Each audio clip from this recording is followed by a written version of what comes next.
are very excited to have some local sustainability leaders with us today.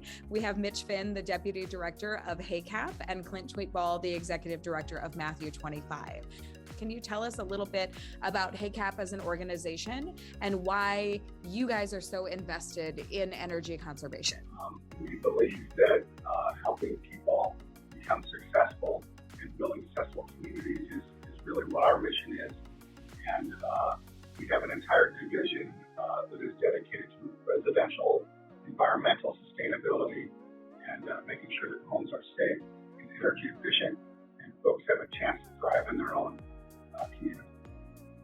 And I know that Matthew 25 is an organization that's really passionate about communities. Like, why is sustainability and energy conservation something that you care about? So Matthew 25 really is a holistic community revitalization organization. And what we believe is that when neighborhoods are at their healthiest is when people are also at their healthiest. For us, energy consumption is about helping families live a better, healthier life and have more opportunities in their lives. Working on climate change issues is really important because we've seen over and over in this community how that impacts the most vulnerable people, and we want to help with that.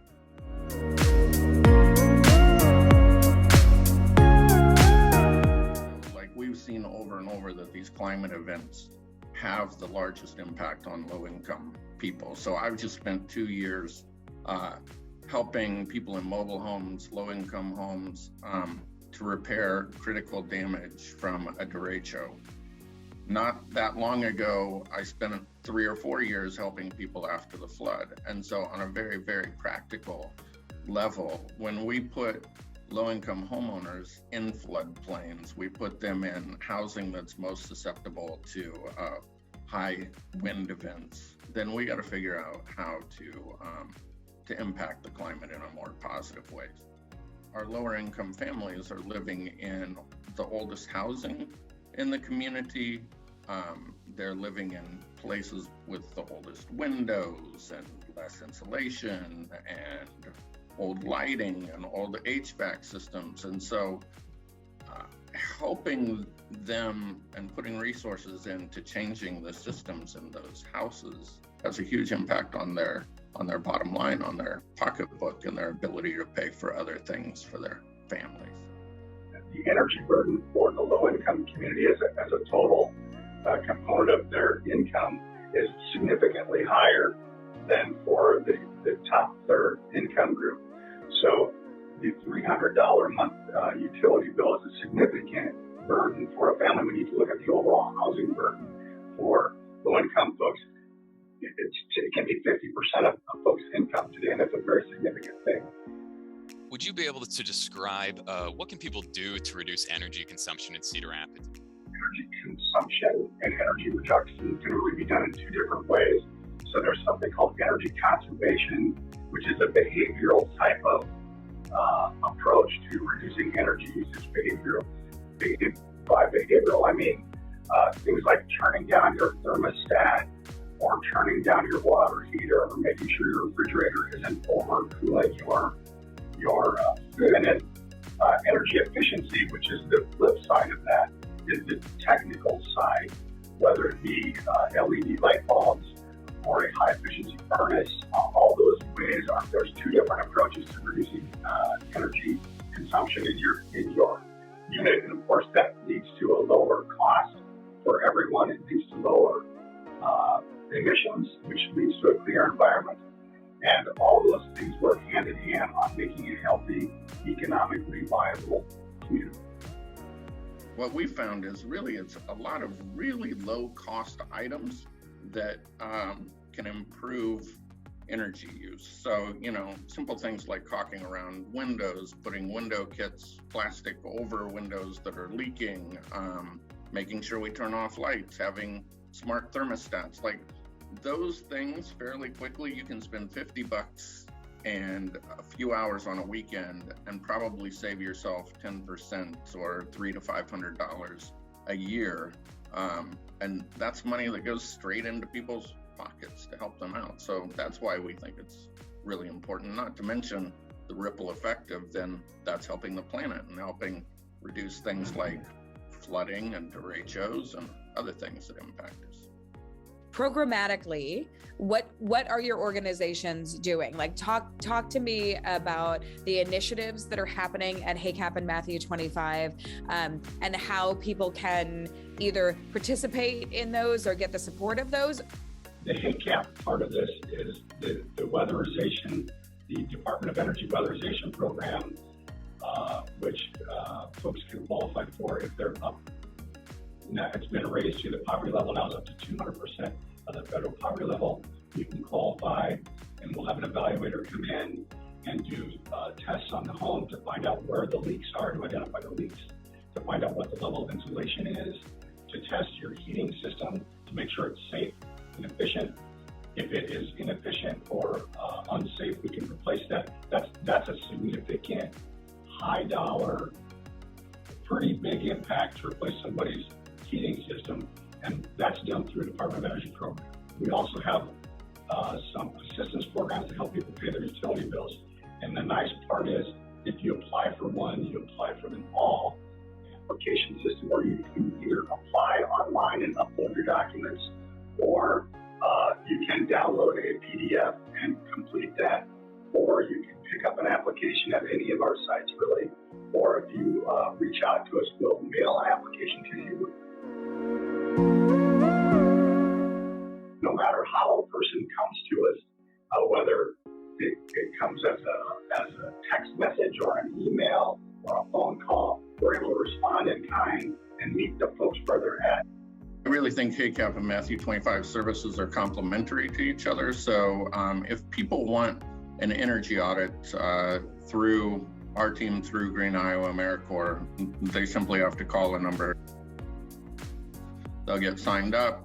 A team will come out. It doesn't matter what your income is. We're happy to help everybody in a neighborhood, but we don't have the same level of services that HACAP is going to be able to offer with more extensive paperwork. So in our case, they'll come out, they'll hook a blower door, which essentially goes in your front door frame and sucks air kind of out of your house, and then they'll look at it with an infrared heat gun, and they'll be able to see places where energy leaks are occurring, and then they can, at a very low cost, do a weatherization where they're caulking around your windows, they're putting things in where your electrical outlets are or other things, so that they can get those major leaks fixed. We have other programs that we work with that HACAP also works with, such as the patch program for people that went through the derecho. We have Transform that takes on about 25 homeowners a year, where we go in and do more extensive work of replacing windows and doors and that kind of thing. So people can just call Matthew 25, or they can call Green Iowa AmeriCorps, which is hosted here at Matthew 25, and they can get signed up for those services. Could you also speak to the difference between homeowners and renters? Can everyone apply to these important programs?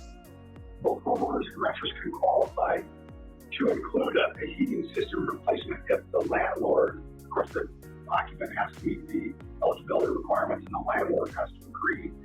But anybody can be approved. So for your organizations, are there any ways that community members can either volunteer or get jobs with HACAP or Matthew 25? We are always looking for weatherization technicians and weatherization evaluators. There's a wide range of skills that we need. When we do hire somebody, we provide them with a robust training package.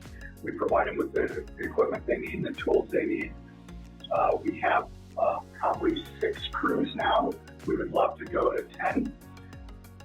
And similarly, like our audit crews are trained just like Mitch was talking about, and so we don't do volunteers with that, but we do have places where we use a lot of volunteers. Our tool library, which really becomes a place where people come in and they ask questions about energy conservation, that kind of thing, that's run almost totally by volunteers that come in and fix tools and give tips and all that kind of thing.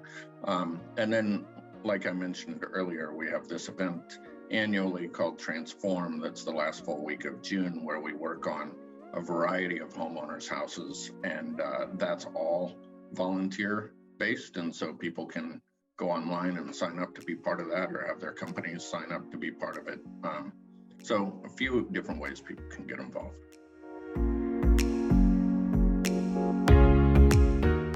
You know, when we go in and do these energy audits, it's amazing sometimes what we find. We've had places where ductwork is blowing almost all the hot air into a basement that's unoccupied. And so just reconnecting that saves people a lot of money and makes their home a lot more comfortable. We've also had places where we go in and we use a gas sniffer to make sure that there are no leaks of gas, and we make sure there's no CO2. And we've had literally places where people were breathing just unhealthy air, like especially during the winters, and were really at risk of some serious health impacts or death. And we've helped to fix those things, or brought in other people to fix them. And then on the way other end, you know, one of the funnest audits our Green Iowa team ever did was working with Bruce Moore to do an audit of Bruce Moore Mansion prior to them kind of thinking about how they were going to implement energy efficiency measures there, and kind of become a model of that for the community. So it's pretty amazing how this community supports us doing that work, but it's also incredible the openness that this community has to kind of moving forward and creating change around climate.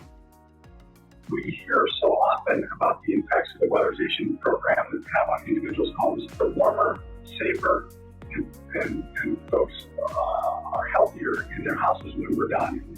So often people have come back and said, you know, your guy John helped me understand that I can take control of these things.